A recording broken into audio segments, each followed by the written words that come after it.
Welcome to the iStart Insider podcast, where we dive into the entrepreneurial journeys of young innovators, startup founders, and industry experts. I'm Madhu Nalapu. And I'm Joshua Lee, and we'll be your podcast host for today. In this episode, we're excited to welcome Anwesha Banerjee. Anwesha Banerjee is a patient-oriented neuroscientist with over a decade of experience in biotech and academic research, focusing on neurodevelopment and neurodegenerative disorders. She has received the Women in Bio Behavioral Scholarship in 2013 and a research fellowship from the Myotonic Dystrophy Foundation, WIAC Foundation, 2017, and has published extensively in autism, Fragile X, and myotonic dystrophy.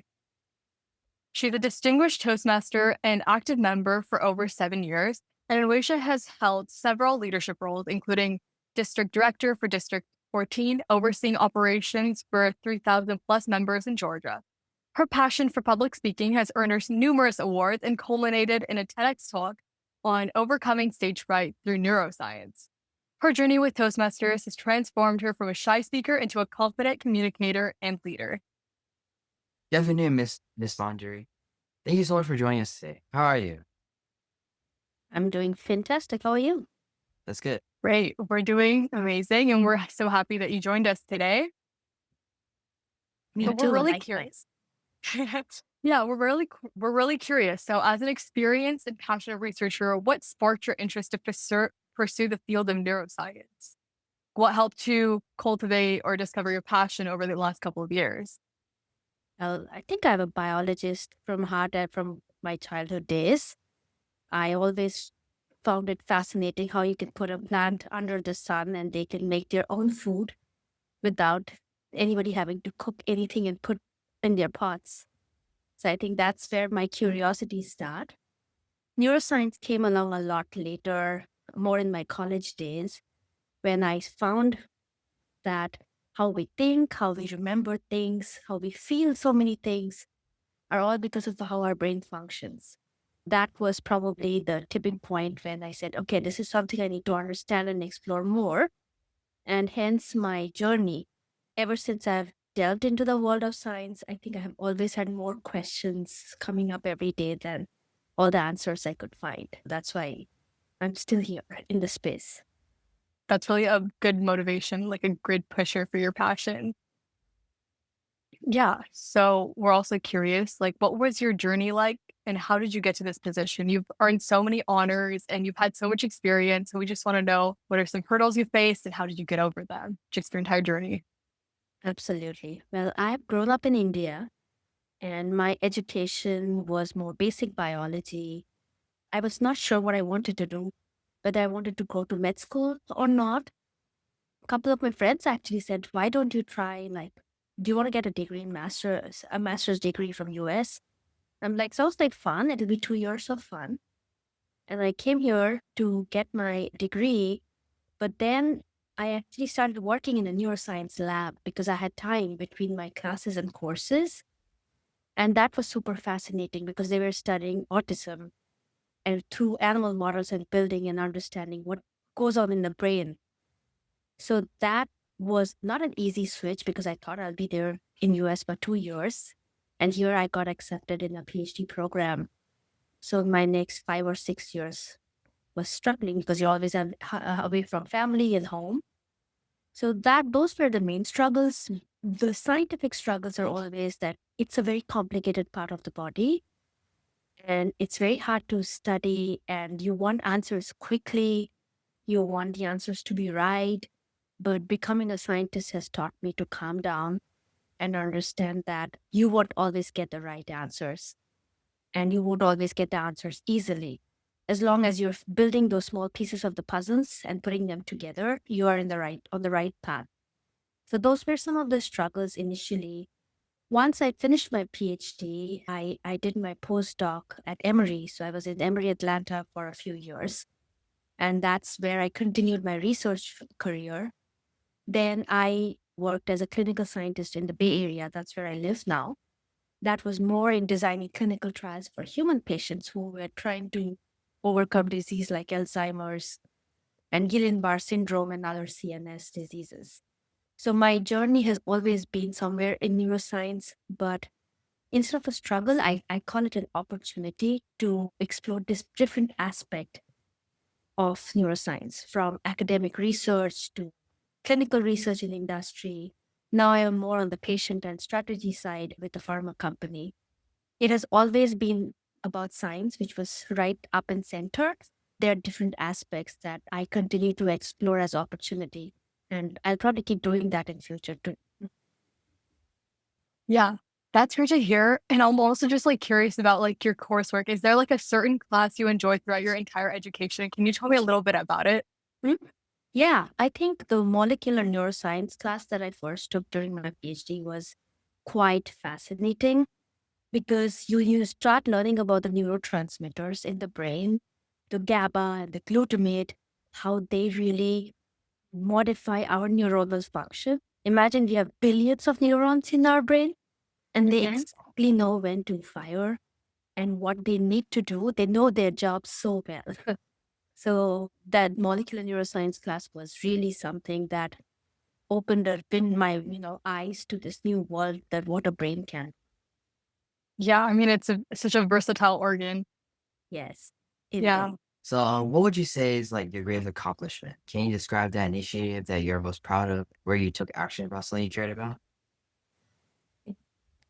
I don't think I've got to my greatest accomplishment yet, but I definitely like to talk about, accomplishments or any small wins along the way where you can find something that can help the patient, that can improve the research or take it forward to find a cure for a disease. I think they're all part of the smaller accomplishment, and many minds come together to do that. So it's not my accomplishment per se, but it's a win for the patient population, I believe. But initiative that I care about and I think it has added a lot of value are the courses that I started teaching at iStart Valley. So the first one was the brain being neuroscience courses that I started probably 7 or 8 years ago now. And so many students have taken that course. They were able to explore the same curiosity that I had for neuroscience in my school and colleges. So seeing that, I felt very proud that I could do that to other students who did not know where to start. And now we have a life science research program where students get to explore the different, well, get a taste of what research looks like in the biological world and start thinking about experiments and designing and solving problems. So those two courses that I had designed, I think added a lot of value, and I really like such initiatives. Hopefully we can do more with iStart Valley by initiating such programs for all of you, because then we get to see all of you going places and doing wonderful things in life. Yeah, I'm really glad that you do put those initiatives out there for all of us to learn from you. What inspired you to start this then? MJ Germani, let all of you know, I have known him for over a decade. He has started iStart Valley. It's been more than a decade now. And he has been always thinking about newer, innovative ways to bring learning to the students. We all identify that high school and middle school students you're always busy in your curriculum, that there is not much time to explore what is next. When you get thrown into a college and all kind of different subjects, and it can be confusing. So that's what we started thinking, that what kind of programs can we develop, that it's not that the students have to study several hours in the week. It'll be more of a packed information in a way where it'll be fun. At the same time, they can learn quickly and implement those learning in their life, and not just something that they learn and cannot do anything with it. So that was the motivation and goal behind designing these kind of courses and initiatives. Okay.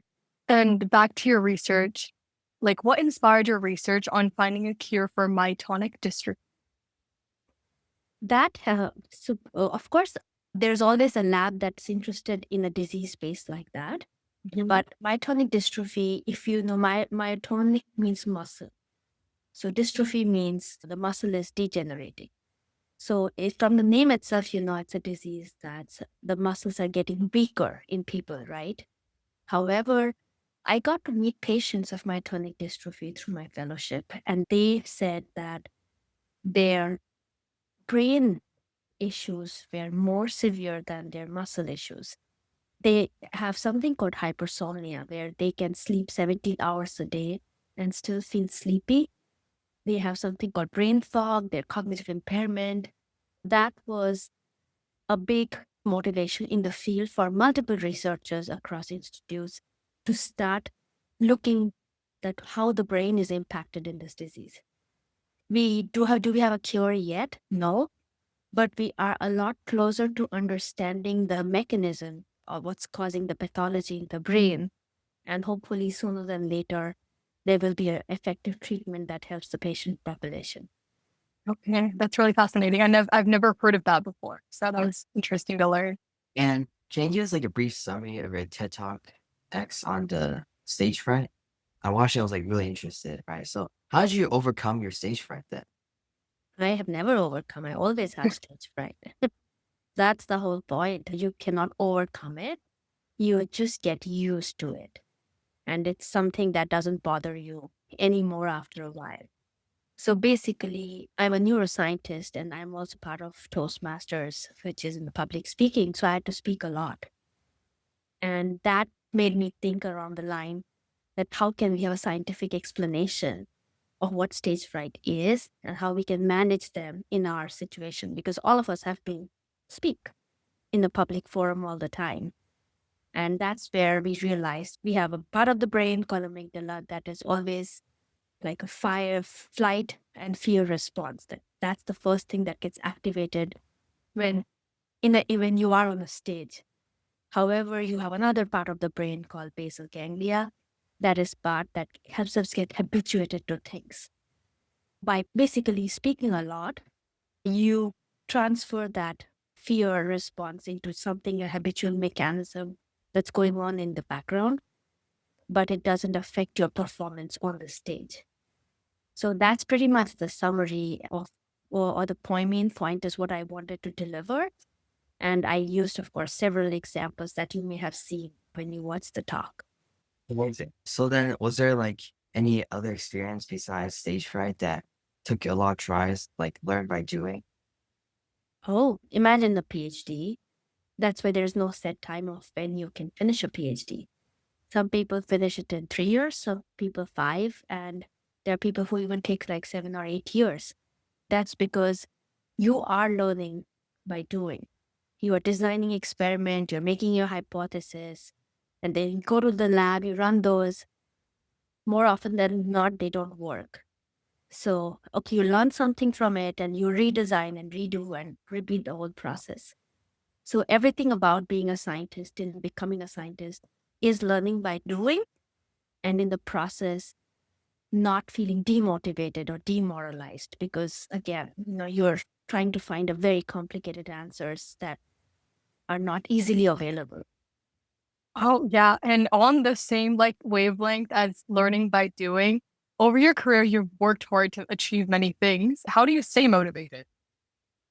I think when you start seeing the impact of what you're doing and how it can improve your life and life of people around you, that is always a big motivation in whatever way. So whether it's the research that I did, that even incrementally it's moving the scientific field forward, my current work where I'm really trying to educate clinicians and physicians about different drugs that are out there so they can treat their patients better. That I'm hoping is improving patient care. It's a huge motivation and passion for me. And Toastmasters, I used to be a very shy person, not at all confident. Ladies and gentlemen that I'm seeing right in front of my eyes, you all are so confident that I was not like that back in school.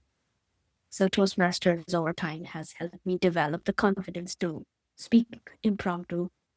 Being now in the leadership, I've been able to pass that on to other people who have stage fright and who are now a more confident speaker, better leader. So seeing them improve is a big motivation. So I think the motivation comes initially, it's the improvement I was seeing in myself on what my accomplishments are.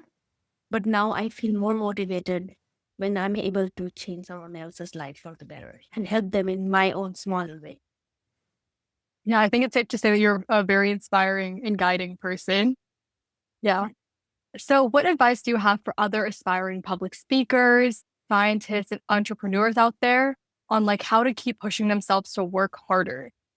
Work harder is a concept that I don't know what it means. If you like something, you put all the effort in. You don't really care for how many numbers it is. I think finding something that you like doing is important because then you don't really keep looking at the watch on how many hours you have spent at it. The second thing is, I think this is a time of the world where we all want quick results and we want to see everything happening quickly. So my advice to everybody, slow down. It's important that you're not getting everything or achieving everything tomorrow. Enjoy the process, learn by doing, enjoy the journey. Some things you will win, other things, and there will be many more you won't. But that's perfectly okay. If you find the thing that you like doing, you will not lose your motivation. Do something that's not just for you, but it's also for others, that it can impact the people around you, the world around you. We all know we can use more of that in current times. Yeah, So right. do that. Yeah, I think being a high schooler and trying to figure out like what you want to do next is the hardest step in the process. Well, Yes, and slowing yeah, down is okay. yeah, that's good to hear. Yeah. You have a Um, long life ahead of you, so enjoy a little bit. yeah. And on the same note, like what's one piece of advice you would give to your younger self reflecting back? The exact same one. Slow down. Slow down. I always want to be like, why would this was not done yesterday? I was always motivated, and it's like I was pushing myself, and why I couldn't do this, why couldn't I do that?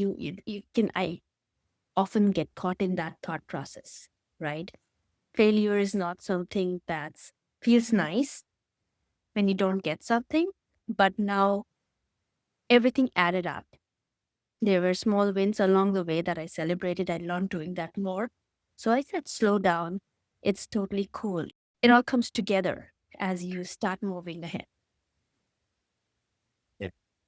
Well then, so we talked about the past and the present. So let's go to future. Are you like working towards any goals as of now? Any future plans or anything? I